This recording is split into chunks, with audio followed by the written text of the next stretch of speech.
우리 아이들과 함께 또 격식 없이 또 우리 부모님들, 우리 이제 주일학교 제가 다 찾아가요. 지금 명리업으로부터 유치부 설교하고 안수기도 해주고 하고 있는데, 생각보다 우리 주일학교 아이들 이렇게 해가지고 기도하는데 제가 은혜가 되더라고. 얼마나 귀여운지. 그런 어떤 모습들을 보면서 이렇게 감동을 받아요. 자, 여러분, 우리가 이제 오후 이 예배를 이렇게 단기 선교팀 이렇게 파송 예배로 드리고 있습니다. 3년 만에 이제 우리가 선교 현장으로 나가는데, 우리 성도들과 함께 가는데 기대감도 되고요, 또 이렇게 긴장도 되고 설렘도 있습니다. 여러분, 이번에 이제 가는 선교팀들은 이게 처음 가는 분들이 좀 많아요. 그래서 걱정도 많고 염려도 많더라고요. 여러분, 이제 말레이시아에 가면 정글에 가서 정글 안에 있는 이 교회에서 이렇게 모기장을 치고 이제 잘 거예요. 이런 거에 대해 좀 불편하게 생각하시는 분들은 길어봐야 며칠이잖아요. 그것도 우리 여러분들은 아이고 고생 좀 하겠네 하실 수 있을 거예요. 생각보다 또 우리가 그런 현장 속에서 또 우리 고생하는 것보다 더 큰 은혜가 있을 거예요. 이런 불편함을 겪으면서 또 이 선교 현장 속에서 이렇게 복음을 전하면서 우리가 변하게 되겠죠. 또 우리 이제 2주 후에는 또 이 단기 선교팀 이 캄보디아로 또 주일학교 애들이 떠나요. 떠났을 때 길지는 않지만 그 짧은 시간 동안에 은혜를 받을 수 있도록 이 아이들이 좀 잘 준비되어서, 또 그 아이들이 선교 현장 속에 변화를 받고 그 중에 또 압니까? 선교사가 나올지. 그런 마음을 가지고 함께 이렇게 기도해지길 바래요. 여러분, 우리가 왜 이게 사서 고생을 하면서 단기 선교를 갈까요? 내 돈까지 내가면서. 또 왜 교회는 많은 돈을 또 써가면서 이렇게 단기 선교를 할까요? 물론 여기 이제 단기 선교를 한 번이라도 다녀오신 분은 이제 그런 경험들, 그런 은혜가 있기 때문에 제가 지금 무슨 말을 할지 아마 이미 예상을 하고 있을 수도 있어요. 근데 아직 선교를 한 번도 가보지 못한 분들은 선교라고 하는 거, 이게 짧게 단기 선교 갔다 오는 것, 여행 가는 것 아닌가? 이게 과연 선교가 맞을까? 또 이런 낭비가 아닐까? 이제 이런 의심 또는 이런 생각을 하시는 분이 또 계중에 있어요. 그러면 오늘 우리가 이제 말씀을 통해서 바울이 로마서를 마무리하는 이 성령을 통해서 우리가 이 선교라고 하는 것이 어떤 유익이 있고 우리에게 어떤 목적과 열매가 있는지를 한번 살펴보려고 해요. 여러분, 이 성령, 이 로마서를 쓰는 이 마지막 결론이에요. 바울이 이 로마의 성도들을 향해서 편지를 딱 쓴 다음에 마음의 감격이 넘쳤겠죠. 펜을 딱 놓고 벌떡 일어나서 손을 높게 쳐들고 하나님을 향하여 기도하는 마음으로 이 성령을 하고 있어요. 여러분, 감격에 겨워하는 바울의 모습이 그려지십니까? 아직 한 번도 그 로마로 가지는 못했지만 그 로마에 있는 성도들을 만나고 싶은, 그 로마에 선교 여행을 가고 싶은 그 강렬한 이 열망을 가지고 꾹꾹 눌러쓴 이 편지, 그 마지막 이 결론에 성령으로 마무리하고 기도로 마무리하고 있습니다. 여러분, 우리가 이 주목 끄는 이 세 문장을 오늘 볼 텐데요, 먼저는 뭐냐면 내가 복음을 전파한다. 그리고 두 번째는 나타내신 바 되어서 또한 그 말씀대로 우리가 순종하게 되었다. 마지막 세 번째 문장은 모든 영광을 영원 무근토 세세토록 하나님께 드린다. 이 세 문장이 핵심이에요. 자, 그러면 단기 선교를 통해서 우리가 얻을 수 있는 유익, 그 목적, 그리고 그 결과, 또 그 열매, 이런 것들이 무엇인가, 이 세 문장을 통해서 한번 살펴보는데요. 첫 번째가 우리가 이 단기 선교 또는 선교를 할 때 복이 뭐냐? 내가 복음을 전파하면, 내가 복음을 전한다 그래요. 바울이요, 성령을 하면서 이 주된 관심사가 로마의 성도 아니고 자기 자신도 아니에요. 바울 자신도 아니에요. 뭐죠? 내가 전한 이 복음이 전파되기를 원한다. 그 복음의 내용이 뭡니까? 예수 그리스도. 그러니 지금 이 편지의 마지막에도 가장 중요한 게 예수 그리스도의 복음이 전파되는 것에 대하여 강렬한 마음을 가지고 결론 짓고 있습니다. 근데 여러분 보세요. 내가 복음을 전파하면, 누가 복음을 전한다고요? 바울이요. 그러니 지금 1차적으로 큰 은혜를 받는 사람이 누구냐? 바로 바울 자신이라는 거예요.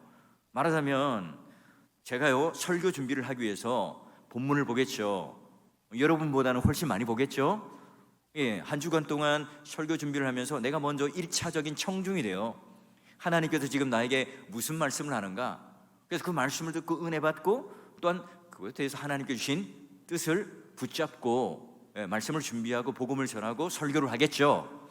그렇죠? 그런데 내가 먼저 그 은혜를 받지 못하면 그 전하는 걸 가능하겠습니까? 자, 그런데 이 바울도 마찬가지예요. 이 본인이 먼저 이 다메섹 도상에서 부활하신 예수님을 만나고 이 복음에 대한 확실한 증거, 그 마크, 새겨진 흔적, 이게 분명하게 있으니까요. 내가 복음을 전파하면, 복음을 전하면 전할수록 누가 먼저 큰 은혜를 받습니까? 복음을 전하는 이 자신이 지금 복음을 받게 됩니다.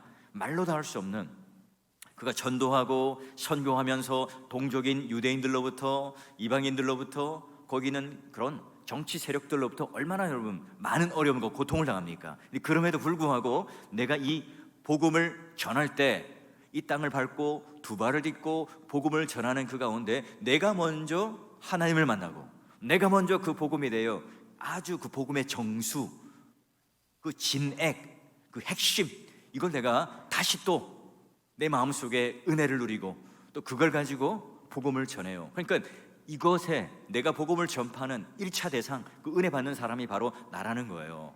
여러분, 전도할 때, 선교할 때, 주일학교를 가르칠 때, 구역의 리더가 되어서 말씀을 증거하고 복음을 증거할 때 내가 먼저 은혜를 크게 받잖아요. 그게 지금 이 바울이 얘기해요. 자, 두 번째는 그러면 어떨까요? 이 복음을 듣는 대상이 있을 거 아니겠어요? 자, 아직까지는 만나지 못했지만 로마에 있는 성도들을 향해서 그들이 받을 은혜, 그들이 하나님을 믿고 하나님 자녀가 되고 하나님께서 우리에게 준비하신 그 놀라운 복을 우리들에게, 이 로마 성도들에게 준다는 것, 이것 생각하면 가슴이 설레요. 가만히 있을 수가 없어요. 막 심박수가 아주 막 높이 올라갑니다. 그래요. 지금 바울이 정확하게 설명하죠. 우리가 선교를 하고 전도를 하고 우리가 모든 일을 하는 이것들 뭐죠? 우리의 물질, 우리의 인력을 자랑하는 게 아니에요. 너무 지금 자막이 빨리 왔어요. 예, 아직 한참 남았는데, 예, 자막이 먼저 올라왔어요. 예, 자, 우리가 물질, 인력 이런 것들로 선교한다는 게 아니에요. 자, 뭘요? 내가 전하는 복음, 전파하는, 그러니까 복음, 예수 그리스도를 소개하러 가고 전하는 일이 뭡니까? 선교예요. 와, 우리 교회 부자니까 우리는 물질적으로, 시간적으로 여유가 있으니까 가서 뭔가 우리가 도움을 주고 그들에게 뭔가 혜택을 베푼다. 이거 이전에 뭐가 중요하다고요? 복음을 전파하는 것, 내가 복음을 전파하는 것. 이 정체성을 바울은 절대로 마지막 그 성령 가운데도 잊어버리지 않았어요. 그러니까 전도라는 것, 선교라는 것, 이건요 교회의 또 하나의 프로그램이 아니에요. 가장 근본적인 사명이죠. 바울의 그 정체성이었습니다. 내가 이방인의 사도로서, 내가 복음을 전하는 전도자로서, 선교사로서 가장 중요한, 가장 핵심적인 무기, 가장 핵심적인 뿌리, 그 기초, 그게 뭐라고요? 바로 복음을 전파하는데 내가 그 복음을 전파하는 거죠. 왜죠? 예수님께서 이 땅에 오셔서 그 마지막 유언적 대명령이기도 하셨고, 더불어 오늘 우리가 하나님 앞에 딱 마지막 생애를 다하고 심판대 앞에 설 때, 야, 너는 뭐 하다 왔냐? 예, 저는요 이런 자격증도 있고요, 이렇게 제가 살다가 왔습니다, 이렇게 제가 누리다가 왔습니다, 우리 이렇게 답변하지 않잖아요. 바로 오늘 하나님 앞에 어떤 이 복음의 열매와 또 그런 것들을 통해서 내가 헌신했는가, 이걸 나누고 또 하나님 앞에 칭찬받고 상급을 누리는 게 바로 우리 삶의 마지막 끝 아니겠어요? 우리가 무슨 공로로, 무슨 제도로 우리는 천국에 들어갈 수 있습니까? 바로 그걸 전하는 거예요. 여러분, 어느 백만장자가 이제 아프리카 여행을 하고 있었대요. 그래서 선교사님을 만나죠. 호리아리언 선교사가요, 어딜 가고 있었습니까? 어딜 가세요? 물어요. 네, 제가 여기 아픈 이 나환자촌에 복음을 전하러 갑니다, 전도를 하러 갑니다 해요. 부자는 깜짝 놀랐죠. 어우, 나 같으면 뭐 100만 불을 준다 하더라도 나환자촌에 가지 않을 텐데, 아니 공짜로 지금 거기에 복음을 전하고 봉사를 하러 가신다고요? 자, 저도요 그럴 마음은 전혀 없고, 제가 이 은혜로 공짜로 제가 그 복음을 전하러 나환자촌에 갑니다. 이 부자는 깜짝 놀라요. 자, 그러면 나환자촌에 그래도 뭐라도 얼마 받고 가는 것 아니겠어요? 얼마 받으세요? 솔직히 한번 말해보세요. 귀를 딱 기울였어요. 아니에요, 공짜로 가요. 그리고 나서 이제 자기가 이게 걸고 있던 십자가 목걸이를 이제 그 부자에게 딱 걸어줘요. 그리고 말하죠. 제가 돈을 받고 가는 게 아니라 이분께서 지금 가라고 명령해서 내가 받은 이 복음, 내가 받은 예수 그리스도의 은혜가 너무너무 감격스러워서 십자가에 달리신 이 예수가 누구인지, 희망도 없고 소망도 없는 나 환자 한센스병에 걸려있는 그분들에게 제가 복음을 전하러 가는 그 명령을 받았기 때문에 저는 가고 있습니다 라고 이제 대답을 했대요. 그렇죠? 우리도 마찬가지예요. 우리가 하나님 앞에 그런 명령을 받고 소명과 사명을 받았기 때문에 우리는 또 복음을 전하는 그 현장에 가는 거예요. 자, 그러면 이제 선교를 하는데 우리가 그러면 어떤 열매를 가지고 어떤 열매를 또한 기대를 하며 선교를 나갈까요? 자, 이제 두 번째 보면 우리가 모든 민족이 믿어서 순종케 되고 하나님 나라의 백성이 되는 게 기대인데요. 중요한 게 있습니다. 그 복음의 성격을 이렇게 설명합니다. 영세전부터 감추었다가 이제는 나타나신 바 되었으니 영원하신 하나님 명령을 따라 선지자들의 글로 말미암아, 구약 성경을 말하죠. 모든 민족이 믿어 순종하게 하시려고 이 복음으로 나를 능히 견고하게 하실 거다. 와, 하나님이 우리에게 주신 이 복음은 계시하여 주셨어요. 계시가 뭐냐? 자, 여러분, 제가 이 주먹을 딱 쥐고 있습니다. 제 이 손 안에 뭐가 있는지 안 보이죠? 그래서 짠 보세요 하고 이렇게 뒤집는 것, 커튼이 열리는 것, 이게 뭐예요? 드러난 바 된 계시라고 하는 거예요. 우리가 찾아다닌 것도 아니고 우리가 똑똑해서 깨달은 것도 아니에요. 우리가 뭔가 연구하고 우리가 뭔가 묵상해서 얻어낸 것도 아닙니다. 오랫동안 감추어져 있다가 예수 그리스도를 통해서 그 빛이 십자가 가운데 딱 통과하니까요, 그때부터 이제 구약과 신약과 모든 성경이 다 그리스도 중심을 또 하나님의 의도가 무엇인지를 다 깨닫게 되고 또 우리가 이해하게 될 수 있었던 거예요. 그러니 여러분, 하나님께서 이 복음이라고 하는 것을 마치 이 드러난 계시로, 드러난 계시지만 눈이 가려진 사람에게는 보이지 않아요. 유대인들에게는, 복음을 받지 않는 사람들에게는 절대 보이지 않아요. 그러나 이 어린 아이와 같은 마음을 가진 자라면, 뭐 많이 배웠느냐 적게 배웠느냐 상관없이 그 복음을 듣게 되죠. 우리가 찾아내거나 우리가 얻어낸 게 아니에요. 그러니 여러분, 하나님 편에서 철저하게 열어서 보여주셔야만 우리가 그것을 깨닫고 알 수 있죠. 그게 바로 이제 복음이고 성경 66권입니다. 그러면 선지자들을 통해서 보여주시고 또한 예수 그리스도로 말미암아 차별 없이 모든 민족에게 이 복음이 전파되는 이 일들, 선지자와 사도들을 통해서 성경의 계시를 통해서 전해주신 것, 그래서 결국은 너희는 천하 만민에게 이 복음을 전파하라는 이 명령을 가지고 제자들이 먼저 유대와 사마리아 땅을 전도하고 또 이 바울이 전 세계를 향하여 선교의 초석을 놓았던 것처럼 우리 또한 뭘 가지고요? 그 나타내신 바 성경의 계시의 말씀을 들고 지금 선교지에 가게 되겠죠. 누가 이걸 가능하게 합니까? 하나님께서 하게 하시는 거예요. 여러분, 이 복음을 전하기 위해서 성령 하나님을 오늘 우리 가운데 감화시켜 주셔서 우리를 움직이게 하시고 때로는 그 길을 막으시기도 하고 때로는 성령께서 이곳으로 가라 지시하면서 가죠. 그래서 여러분, 사도행전에 대한 이 별명이 또 있잖아요. 성령행전이라고. 처음 시작부터 모든 이 끝까지 성령 하나님께서 역사였던 주역이 되고 또는 이 모든 이 주도자가 되어서 이끌어가고 계시는 것을 우리가 볼 수 있어요. 여러분 한번 생각해 보세요. 1세기 전만 해도 이 대한민국이라는 그 이름을 누가 알고 있었습니까? 한국인 잘 알아주지 않았잖아요. 여러분, 말레이시아나 동남아 가면 한국 돈이 그렇게 인기가 있고 가치를 쳐준대요. 그만큼 지금 우리가 국력이 올라와 있고 또 인정을 해주는 거예요. 하나님께서는 이와 같이 우리에게 복음의 빛을 비춰주셔서 126년 전에 파란 눈을 가진 젊은 선교사가 이 땅에 와서 성경, 복음, 교리, 진리, 이것을 도구로 오늘 우리들에게 전해 주었기 때문에 지금 이 자리에 교회가 서 있어요. 이 선교사들 이 땅에 보내주신 분이 누굽니까? 그들 마음에 감동시켜주시고 그들 마음에 소명을 주셔서 한국 땅에 보내신 분이 누구냐고요? 하나님이시죠. 그 미국의 캔자스시티의 터피카 장로교회에서 교회 그 한 구석에 있는 그 사람들이 어떻게 그러면 한국 땅 이 대구를 알겠어요. 주님께서 지금 그들을 마음에 감동을 주고 발걸음을 옮기게 하시고 이곳까지 오게 하신 것 아니겠어요? 지금 이렇게 교통이 발달해도 비행기가 있고 교통이 좋아도요 가는데 17, 18시간 걸려요. 그곳에서 지금 꼬박 그때는요 몇 달을 걸려서 지금 한국 땅에 온 거예요. 하나님이 우리를 불쌍히 여기셔서 우리의 마음을 부드럽게 하시고 우리에게 들을 수 있는 귀를 열어주시고 우리의 마음, 이 죄의 거죽을 벗겨내고 어린 아이와 같이 부드러운 살로 만들어주셔서 나의 구주라고 영접하고 주님 우리 인생의 구주라고 고백할 수 있는 그 마음을 열어주시고 구원의 확정을 해주시기 때문에 가능한 일이죠. 내가 잘나서도 아니고 내가 똑똑해서도 아니에요. 하나님이 그 계시를 나타내 주시고 그 복음을 우리가 이제는 그 계시를 들고 나아갈 때, 선교란 뭡니까? 나타낸 바 된 이 계시를 들고 그들에게 전하는 거예요. 그래서 선교팀이 복음을 전하는 그 현장에 복음을 전할 때 어떻게 되겠어요?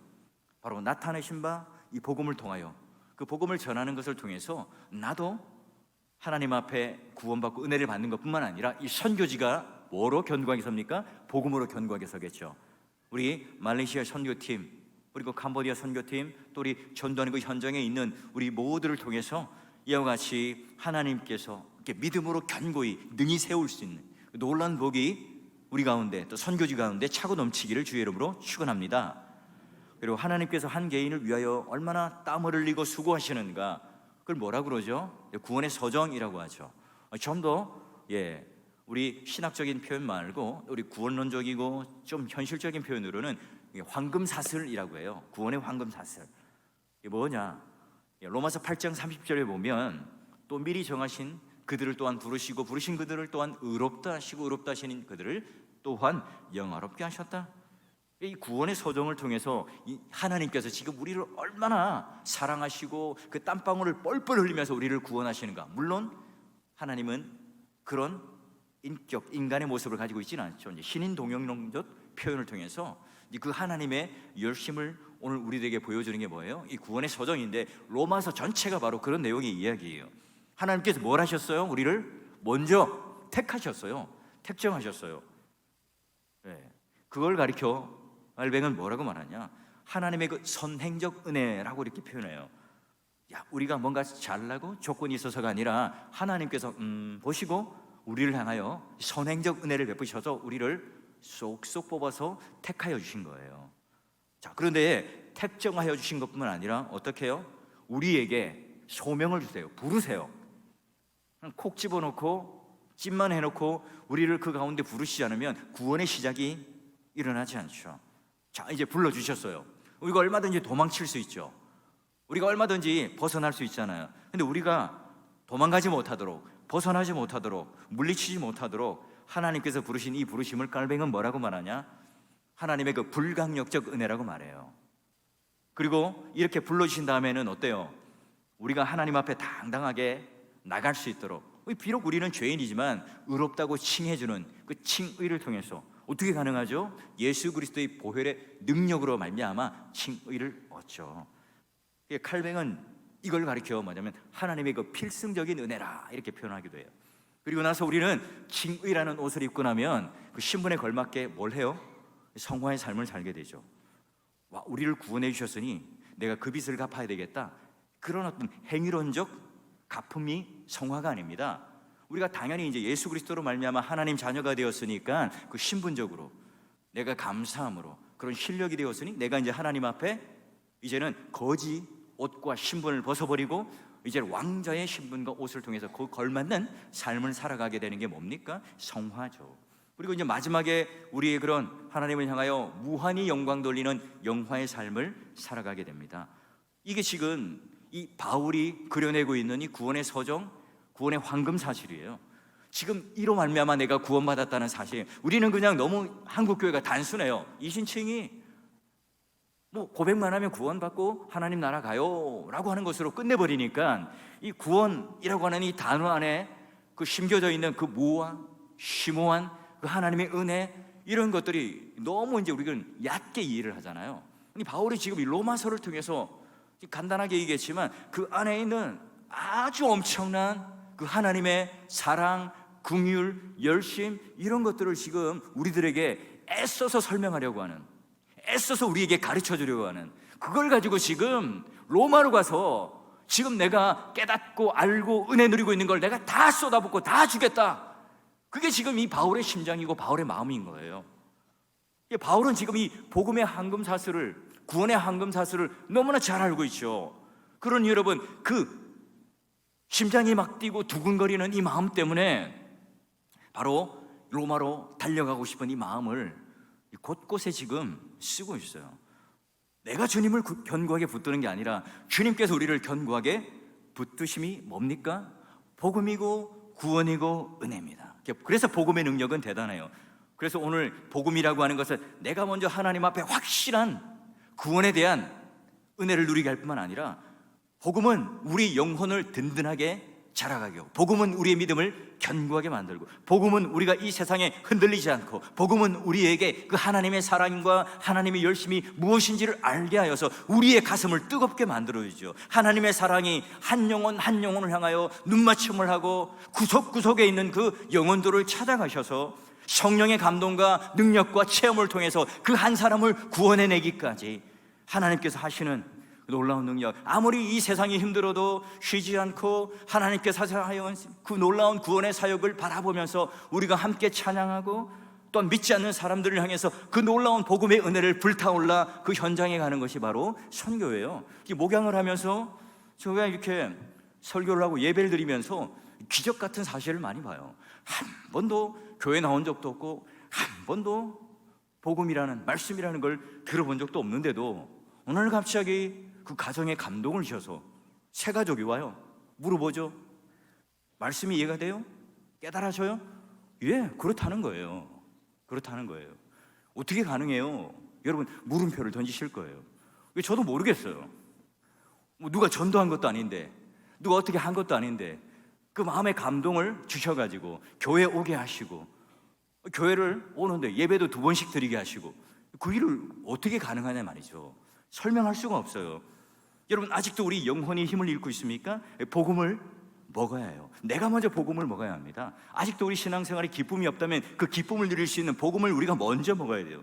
다른 것으로 강화하려고 하면 안 돼요. 인간적인 어떤 기쁨, 교제, 이런 것들을 우리가 믿음을 키우고 성도의 교제라고 생각하시면 안 되죠. 결국은 이 하나님의 복음이 우리를 견고케 만든다는 것, 10년 전에 들었던 복음, 5년 전에 들었던 복음, 엊그제 들었던 이 복음이 다 똑같은 복음을 우리는 듣고 있어요.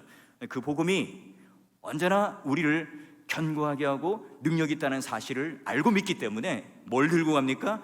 나타나신 바 된 그 계시의 말씀. 이 바울이 지금 구원의 황금 사슬 때문에 흥분한 그 복음의 내용을 가지고 선교지에 가서 어떻게든 그 언어의 장벽을 뛰어넘고, 어떻게든 그 문화의 장벽을 뛰어넘고 그거 선물해 주기 위해서 가는 거죠. 그래요. 바울은 그 험난한 선교 여행, 전도 여행을 통해서 누가 영광 받기를 원합니까? 성령 끝에 와, 내가 이렇게 수고하고 노력했으니 여러분 나의 수고를 좀 알아주세요. 나 누군지 알죠? 바울이에요. 여러분 꼭 기억해 주세요. 예, 그렇게 하지 않죠. 바울이 늘 나는 죽어도 주를 위해 죽고 살아도 주를 위해 살고 먹고 마시는 모든 것이 하나님 영광을 위해 먹고 마신다 고백했던 것처럼, 마지막 한번 보세요. 이 선교의 복, 이 끝 결과가 무엇인지, 바로 모든 영광은 하나님께 돌리는데요. 마지막 보세요. 우리 같이 한번 읽어볼까요? 시작. 지혜로우신 하나님께 영광이 세세 무궁하도록 있을지어다. 아멘. 아멘. 예, 바울은요 자기에게 영광 돌리는 게 아니라 예수 그리스도로 말미암아 하나님께 세세 무궁토록 영광 돌려. 이게 마지막 기도문이고 이게 마지막 결론입니다. 이게 마지막 선교의 끝이고 우리 삶의 모든 목적과 끝도 바로 하나님의 영광으로 끝을 맺죠. 로마서를 다 쓰고 나서 바울이 얼마나 감격해서 또한 감동해서 여러분 이 마지막 성령을 썼는지 이제 조금은 우리가 이해할 수 있을까요? 저는 이 성령의 말씀을 또 읽고 하면서 이 바울의 이 감격, 또 바울의 이 감동이 조금이나마 전해져 오는 것을 느꼈어요. 그 뜨거운 열정과 이 감격, 진한 이 감동이 오늘 우리의 메마른 가슴을 다시 한번 데워내고, 우리 메마른 가슴에 다시 한번 은혜의 단비가 촉촉이 적셔질 때 바로 값없이 우리에게 주신 놀라운 이 복음과 구원의 은혜가 바로 예수 그리스도를 통해서 다시 한번 우리의 영혼들을 살려낼 수 있겠죠. 우리 또한 두 손을 들고 하나님을 찬양할 수 있는, 우리 또한 이 감격에 겨워서 이 성령을 고백할 수 있는 자가 되겠죠. 진실이 바로 이 로마서의 그 남은 부분을 써내려가는 복음의 주인공이 되어서 우리 교회가 선교하는 교회로, 또한 단기 선교팀만 하는 게 아니라 저와 여러분 또한 함께 이 복음을 전하는 일에 동참하고 선교하는 일에 보내는 선교사로 함께 기도하고 물질로 후원하고 있는 이 일들이 다 무엇을 위해서요? 하나님 영광을 위하여 돌려드리는 성령을 부름으로 말미암아 우리의 가슴도 감동으로 벅차오르고 그 선교의 현장 가운데 이런 놀라운 복음을 받고 그 은혜 가운데 누리는 그분들에게도 하나님께 영광을 돌리는 이 아름다운 성령을 통하여 우리 모두에게 하나님께 영광 돌리는 그 놀라운 복이 이 선교 현장 가운데, 선교팀 가운데, 선교 역사 가운데 일어날 수 있기를 주의 이름으로 축원합니다. 우리는 이제 단기 선교를 좀 성경 신학적으로 어떻게 하는가, 어떤 유익이 있는가, 뭘로 하는가, 어떤 결과와 열매가 있는가를 한번 살펴봤어요. 자, 근데 우리가 그럼에도 불구하고 질문들이 좀 있을 거예요. 목사님, 저 선교 가고 싶은데 일주일 동안 휴가 받기가 힘들어요. 그런데 이 단기 선교팀 이게 여행인가요? 선교인가요? 라고 물어보시는 분도 있어요. 우리가 지금 여행이냐 선교냐 이걸 좀 구분할 필요는 없겠죠. 여러분, 우리 인생이 사실 여행이라고 보면, 여행이라는 것도 우리 사랑하는 친구들과 동료들과 함께 그 주님의 창조 세계 가운데, 그 일반 은총 가운데 함께 또한 나가는 거잖아요. 우리에게는 쉼과 재충전이 필요해요. 하나님께 주신 선물이죠. 여행이든 쉼이든 그래요. 그런데 우리가 휴가, 쉼, 재충전 이런 거 그냥 마냥 허비한다, 낭비한다 이렇게 생각하는데 그렇지 않아요. 왜요? 하나님께서 우리에게 뭘 주셔요? 일주일에 한 번씩 뭐래요? 안식을 누리라. 모든 것을 멈춰라. 그리고 모든 그런 세속적인 것에 시선이 가 있던 것을 하나님께 그 리듬을 맞춰라. 그 안식일을 주셨어요. 그 주의를 우리에게 주신 거예요. 자, 선교라고 하는 것도 큰 관점으로 볼 때 여행으로 보세요. 여행을 선교 같은 마음으로, 선교를 여행과 같은 마음으로 우리는 가야 되겠죠. 굳이 우리가 먼 그런 해외가 아니라도 낙도 선교라든지 국내 선교도 할 수 있을 거예요. 자, 그러면 이 단기 선교라는 것, 자, 그 우리가 가야 되는 이유가 뭘까? 그래도 굳이 우리가 그래도 현장에 가야 되는 이유가 뭘까? 예수님께서 하늘의 부여와 존귀를 다 버리시고 그 하나님의 아드님이 이 땅에 육신의 몸을 입고 오신 선교사잖아요. 그리고 그 모든 이 명령을 통해 우리에게 유언으로 알려주셨어요. 그리고 우리가 이 땅에 사는 가장 인생의 궁극적인 목적, 보람, 이게 뭐죠? 그래요. 예수님과 똑같이 이 땅 가운데 우리가 보내진 선교사로, 우리가 군대 가는 거, 아이고 목사님 내가 죽으러 갑니다, 아니에요. 푸른 옷을 입고 가는 선교사죠. 아유 목사님 제가 이제 해외로 가는데 이제 끝난 것 같아요, 교회랑 인연, 아니에요. 여전히 파송받은 선교사라는 마음을 가지고 그 현장에 가는 거죠. 와, 하나님께서 이렇게 역사하시는구나, 하나님께서 어떻게 활동하시는가 함께 보고 우리 가는 곳마다 그 하나님의 역사를 목도하는 거죠. 평소 때도 느낄 수 있지만 우리가 그 선교라고 하는, 단기 선교라고 하는, 또 선교 여행이라는 것을 통해서 더 하나님을 민감하게 누릴 수 있는, 더 민감하게 우리가 보고 확실히 깨달을 수 있는 것이 뭐예요? 그게 선교라고 하는 거예요. 단기 선교예요. 하나님께서 오늘 우리에게 오히려 풍성한 하나님의 은혜와 하나님의 역사심을 우리 가운데 깨닫고 느끼고 알게끔 기회를 주시고 또 그 시간을 허락하여 주시는 거예요.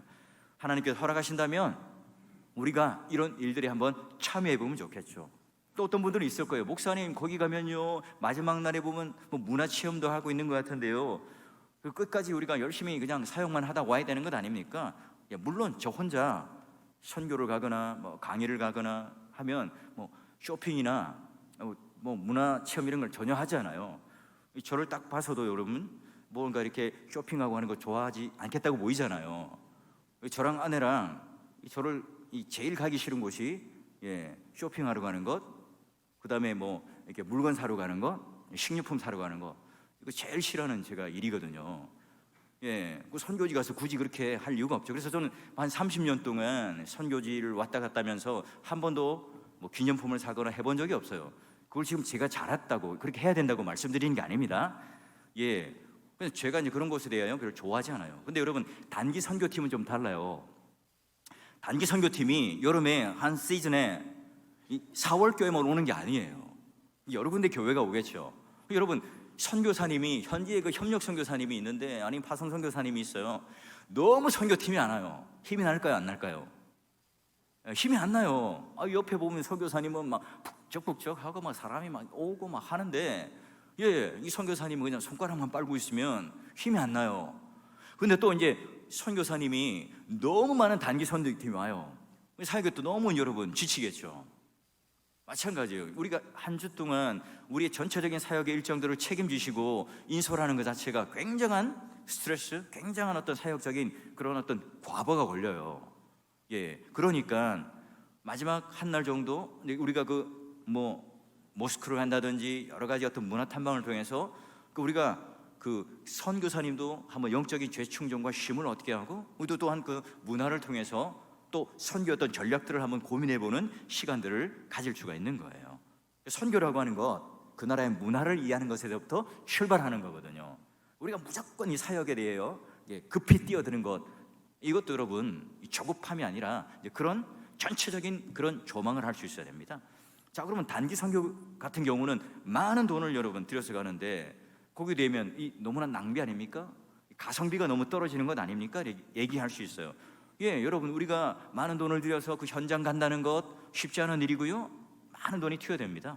근데 여러분, 우리가 해야 될 일은요, 그런 어떤 가성비를 따지고 효율을 따지면서 이 세상을 바꾸는 게 아닙니다.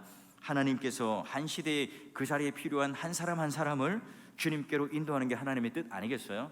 여러분 잘 아는, 또 많이 들어왔던 짐 엘리엇이라는 그 젊은 청년도 한 명도 제대로 선교 못한 채 그 정글에서 죽었지만, 그 뒤에 아내와 그 아들을 통해서 하나님의 그 복음의 꽃을 피웠던 것처럼, 여러분 우리가 그런 더 나은, 더 큰 것, 더 가치 있는 것에 눈을 뜨게 되면요, 여러분 그 모든 비용, 이 에너지라고 하는 것이 아깝지 않게 돼요. 여러분, 정말 사랑하는 사람이 있습니다. 데이트를 하려고 그래요. 여러분, 그 사랑하는 사람과 함께 데이트하면서 스테이크 썰어서 먹습니다. 커피를 마셔 영화관 가요. 돈이 아깝습니까? 그렇지 않죠. 하나님께서 오늘 그 놀라운 복음과 생명에 대한 가치를 알게 하신다면요, 오늘 우리가 드리는 이 비용보다 그 한 영혼에 대한 가치를 더 높게, 더 가치 있게 볼 수 있는 눈이 생기겠죠. 정말 나 같은 자격 없는 자에게도 복음을 전할 수 있도록 이 자리에 초청해 주신 하나님께 감사를 드릴 거예요. 너무너무 감사하죠. 내가 좀 잘나고 내가 좀 더 힘이 있기 때문에 그 사람들을 도와주러 가고 챙겨주러 가는 게 아니라, 그분과 우리는 다 똑같은 예수 그리스도의 한 몸 된 교회요, 친구죠, 동역자입니다. 여러분, 아직까지 한 번도 선교에 동참하지 않으신 분이 있다면 한번 도전해 보시고요, 또 우리 구역 식구들, 또 전도회별로 한번 팀을 짜서 계획을 한번 얘기해 주시면 제가 잘 안내하겠습니다. 제가 잘 안내드리고 같이 이 사역에 여러분 힘써 이제 우리 그런 선교팀들이 활동을 하고 역사할 수 있도록, 사역할 수 있도록 돕겠습니다. 여러분, 정말 우리 생애 가운데 경험하지 못한, 알지 못하는 그 행복한 삶, 또는 하나님께서 오늘 우리들에게 부어주시고자 하는 놀라운 은혜가 내가 먼저 견고하게 되고, 또 그 사역의 현장도 믿음으로 풍성하게 되고, 그로 인하여 너와 내가 다 함께 영광을 돌리는 그 놀라운 은혜로운 그 현장, 그 교회가 선교하는 일도 정말 하나님께 칭찬받고 풍성한 그런 복을 누리게 되는 저와 여러분 되시기를 주의 이름으로 축원합니다.